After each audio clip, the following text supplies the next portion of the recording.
السلام علیکم دوستانو. نن به د فرانسې یو داسې کوچنی او آرامه ځای در وښیم چې شاید ډېر خلک یې نوم هم نه پېژني. کله چې خلک د فرانسې نوم اخلي اکثره د پاریس او مشهوره ښارونو په اړه فکر کوي، خو د دې هېواد اصلي ښکلا یوازې په لویو ښارونو کې نه ده. ځینې وخت د کوچنیو کلو، آرامو سیندونو او طبیعي منظرو لیدل تر هر څه زیات خوند لري. نو دغه ځای چې دی د بریسلي په نامه باندې یادیږي.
دغه وړوکی کلی او د سیند د لګنون په نامه باندې یادیږي. لکه څنګه چې تاسو ګورئ د ډرون د لارې دغه کوچنی کلی ډېر ارامه فضا لري.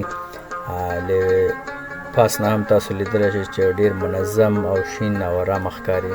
دلته د ښار شور او ګڼه ګوڼه نشته دی، یوازې طبیعت، څو کورونه، شنې ونې او د کلیوالۍ ژوند ښکلا. همدا هغه ځایونه دي چې انسان ته د سکون احساس ورکوي. کله کله د سفر تر ټولو ښکلې خاطرې په همدې نااشنا ځایونو کې جوړیږي.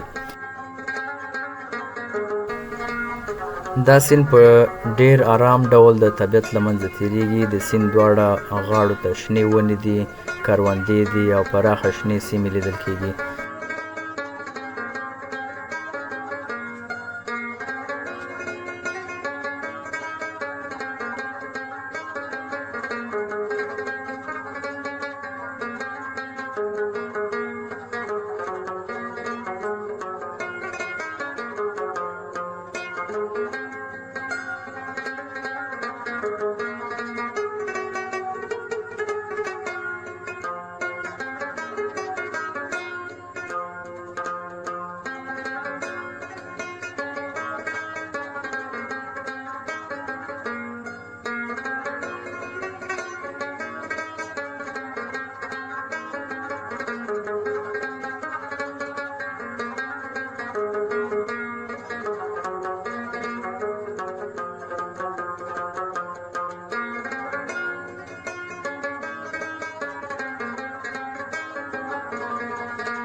که څه هم دا یو کوچنی کلی دی خو د فرانسې د کلیوالۍ ژوند رنګ او بڼه په ښه ډول پکې لیدل کېږي.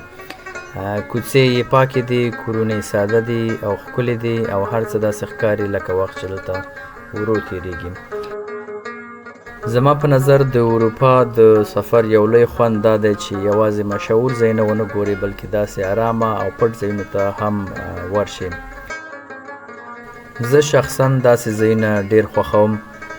ځینې وخت انسان لویو ښارونو ته ځي خو ډېر ژر یې هېروي، خو همدا ارام کلي، روان سیندونه او شنې منظرې بیا تل د ذهن کې پاتې وي.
زموږ د فرانسې چکر دلته پای ته رسیږي او انشاءالله د سویټزرلند په لاره باندې روان یو. سویټزرلند ته به وړو نو زموږ بله خپرونه یا بل ویډیو به د سویټزرلند وي انشاءالله. امید لرو چې تر هغې پورې په خپل ځان باندې پام وکړئ او موږ سره په دې اروپایي سفر کې ملګري پاتې شئ. مننه، کور مودان.